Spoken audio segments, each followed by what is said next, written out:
So welcome back to part 2 of managing diabetic emergencies. I guess it's not going to be a 10-minute video anymore, just because it's quite an extensive topic and can't really do justice to it in 10 minutes. Now, where we left off was basically labs, and I'm just going to minimize that. You can see I've already written this down here, mainly because, well, my computer crashed. So this was what remained. The labs, a couple of labs that you want to order in all your patients who you suspect having this condition. You want to order glucose, just to see what their levels are. You want to order their lights, their blood urea nitrogen, the bun, their creatinine, CBC with differential. You want your urinalysis with a dipstick as well for ketones. You want your plasma osmolality, your urine ketones, especially if the dipstick is positive, your ABGs, your EKG, and lastly your HbA1c. And the reason you do the HbA1c is because you want to see whether this is a long-standing process or a acute process. And the last thing, the lights, when you look at them, you might actually see a hyponatremia, and there's often a pseudo-hyponatremia that happens in patients with this condition. And the reason being is that because they have such an insulin-resistant state, they might actually get hyperlipidemia. And the increased lipids basically create a lactescent serum. And the reason, so basically you have so much fat in the serum that it becomes kind of like a milky-ish serum. And because there's so much fat per liter of serum, so much lipid, that you have less water per liter of serum, and because you have less water, you have less sodium per liter of serum. And again, this is looking at per liter of serum, and so you get a pseudo-hyponatremia. Now, moving on to treatment, there are a couple of aspects that we're looking at. There are 5 aspects to treatment. There's the volume depletion that you need to fix. There's the insulin depletion that needs to be fixed. There's the lights that are depleted. There's the acidosis. And lastly but not least, there is finding the source of the infection or the precipitant in general. We're going to focus on the first 4, so the volume, the insulin, the lights, and acidosis. So the volume, you want to be generous with volume, mainly because these patients can lose as much as 3 to 6 liters for DKA, and in HHS as much to 8 to 10 liters of fluid. So that's how much deficient they can be. So you want to be very generous with your fluids.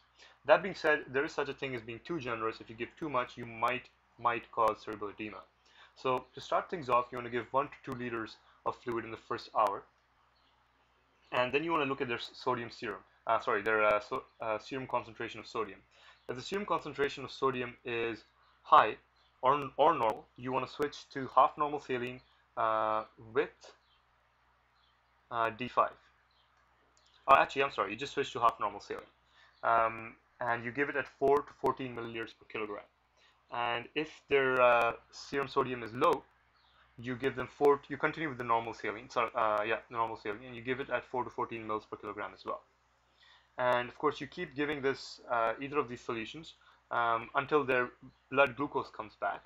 And the blood glucose is less than 11.1 or at 11.1 for DKA, and either 13.9 to 16.6 for HHS. You switch to D5W with half normal saline. And that basically prevents hypoglycemia. So you don't want hypoglycemia, so you want to prevent that.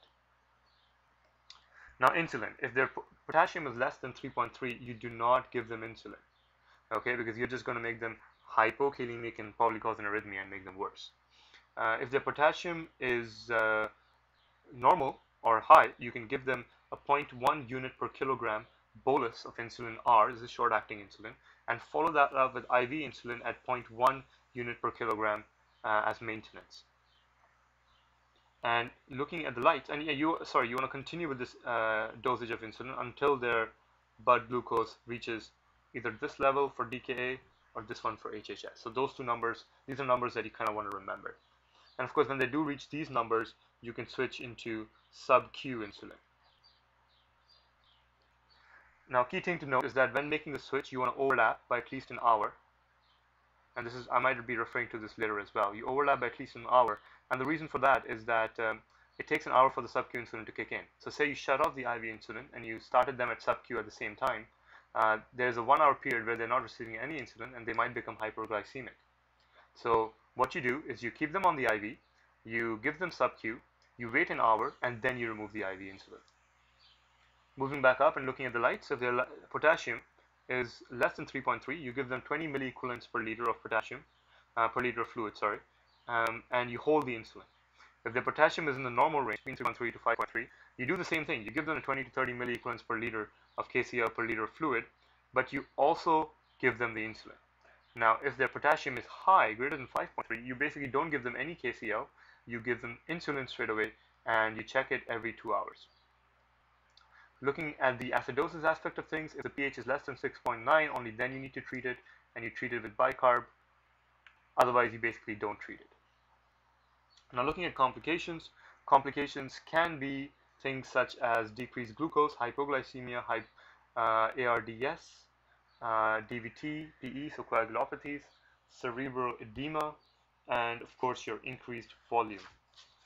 Another complication that you want to watch out for is hyperchloremia. Usually not all that dangerous. It's the recurrent hyperglycemia that is the bad one.